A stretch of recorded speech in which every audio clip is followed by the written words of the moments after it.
Bonjour à tous, j'espère que vous allez bien. Donc pour aujourd'hui, on a Monsieur Z Mohamed, commerçant, âgé de 40 ans, pesant 60 kg, originaire de l'Alma, consulte pour une diarrhée aiguë. L'interrogatoire, on note une notion de séjour au Sénégal où plusieurs cas similaires ont été signalés. Un début des troubles qui remonte à 2 jours après son retour en Algérie. Une prise irrégulière de chloroquine durant son séjour au Sénégal. L'examen clinique retrouve un état général altéré avec une température à 37,4, une fréquence cardiaque à 120 battements par minute, une tension artérielle à 7,5 cm de mercure et une fréquence respiratoire à 26 cycles par minute, avec un pli cutané, des selles liquides afécales abondantes à raison de 10 selles par jour, douleur abdominale à type de crampe et le reste de l'examen est sans particularité. La première question, quel diagnostic devez-vous évoquer en premier? Donc, les propositions, on n'a paludisme au stade d'invasion, amébiase colique, tourista, choléra ou bien fièvre typhoïde. Donc, on va essayer de regrouper les signes de le patient. Donc, le patient, il est âgé de 40 ans et consulte pour une diarrhée aiguë. On a la notion de séjour au Sénégal qui est très importante et la notion des cas similaires l'entourage. Un début des troubles qui remonte à 2 jours après son retour en Algérie, une prise irrégulière de chloroquine. Donc, la personne a une zone d'endémie de paludisme, donc nous là comme traitement préventif le chloroquine, et le patient n'a qu'un son traitement régulièrement. Cliniquement, donc l'état général du patient est altéré, il est apéritique, c'est très important. Donc, c'est la fièvre qui va faire évoquer un diagnostic et éliminer d'autres diagnostics. La fréquence cardiaque, donc, elle est élevée, donc il est en tachycardie, en hypotension artérielle et il est en tachypnée. Avec un pli cutané. Le pli cutané, c'est un signe de déshydratation. Maintenant, la diarrhée, elle est faite de selles qui sont liquides, qui sont afécales, d'accord? Ils sont très abondantes à raison de 10 selles par jour, avec une douleur abdominale. Bon, le reste de l'examen est sans particularité. Maintenant, en résumant le cas, on a un monsieur qui a fait un séjour au Sénégal. Après, Maoula a une diarrhée aiguë faite de selles liquides afécales abondantes, d'accord? Apéritique et avec signe de déshydratation. Avec les signes de déshydratation, le pli cutané, accompagné à la fréquence de la tachycardie, la tachypnée et l'hypotension, d'accord? Et la notion de cas similaire, la notion de cas similaire au Sénégal, c'est-à-dire qu'il y a des gens qui ont la même symptomatologie. Donc, qu'est-ce qu'on peut éliminer et qu'est-ce qu'on peut évoquer les signes. Donc, pour le paludisme au stade d'invasion, c'est vrai que le patient a une zone d'endémie du paludisme et le traitement est régulièrement, mais le patient il est apéritique. D'accord, par contre, le paludisme, il y a une fièvre très importante, il y a d'autres signes, c'est-à-dire en premier, la diarrhée. C'est-à-dire fièvre, frisson, sueur, des courbatures, il y a des céphalées et tout. Et il y a aussi des troubles digestifs, mais la diarrhée n'a pas de l'importance. D'accord? Donc, on peut écarter le paludisme. Maintenant, l'amébiase colique. Pour l'amébiase colique, c'est une parasitose le côlon. Et la caractéristique de la diarrhée, la description sémiologique de la diarrhée, l'amébiase colique, on a une diarrhée glérosanglante, c'est-à-dire une diarrhée afécale liquide. Donc, on peut éliminer l'amébiase. Pour tourista, c'est une diarrhée, c'est la diarrhée des voyageurs, c'est-à-dire c'est généralement elle touche les gens qui voyagent, les pays où l'hygiène de le pays avec naqas. Et donc oui, c'est une diarrhée infectieuse, tout dépend de l'agent infectieux, le tableau il est très variable. Donc tourista, ok. Maintenant le choléra. Donc le choléra, le monsieur a le tableau, la notion de séjour dans une zone d'endémie de choléra. On a des cas similaires. عنده une diarrhée qui est afécale, qui est abondante, qui est liquide, دارت له une déshydratation importante, d'accord, عندنا une altération de l'état général et عندنا l'absence de fièvre, c'est-à-dire عندنا presque كامل les signes en faveur du choléra.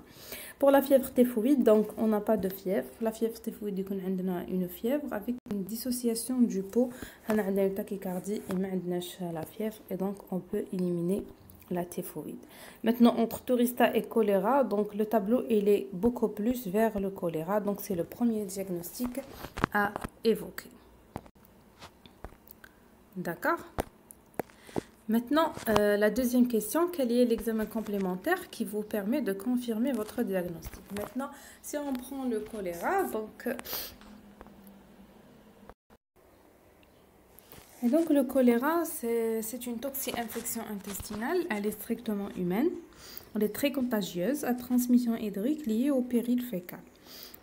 Maintenant, pour la physiopathe, donc on aura une ingestion de la bactérie, puis destruction dans l'estomac par l'acidité, et qu'il y a la bactérie qui de l'intestin, il y aura une fixation et une multiplication sans invasion. D'accord? C'est-à-dire la bactérie, elle se fixe sur la paroi et sera la multiplication. Après, elle libère les exotoxines. Donc, les exotoxines qui vont rentrer dans la cellule en stimulant la voie de l'adénylcyclase AMP cyclique. Et on aura une diarrhée sécrétoire riche en eau. C'est pour ça qu'on aura la déshydratation rapidement. D'accord. Maintenant, pour la clinique, donc on a une incubation de 4 heures à 5 jours. Puis la phase d'invasion. Donc la phase d'invasion, elle est brutale. Elle dure de 5 heures à 12 heures. Elle est faite de douleurs abdominales très importantes, d'asthénie, angoisse, diarrhée importante, abondante, afécale. La couleur de la diarrhée est en eau de riz et pas de sang, pas de glaire et pas de pus.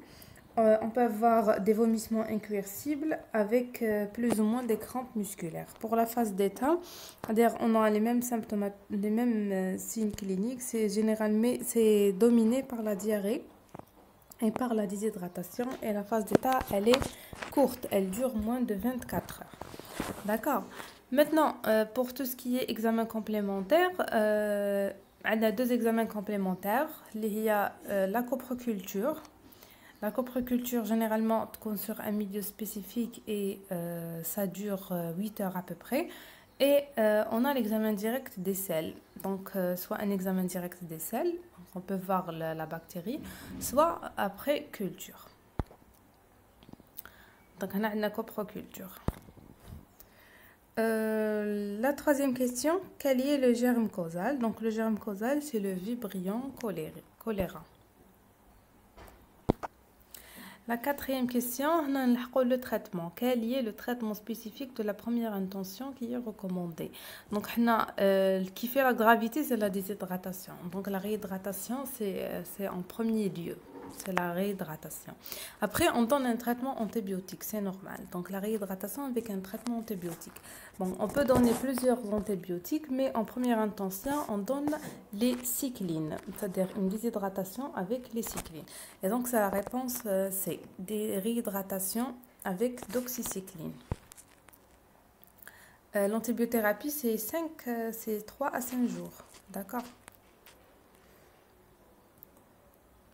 Maintenant, la 5e question, quelle est la mesure prophylactique que vous préconisez? Hospitalisation, isolement,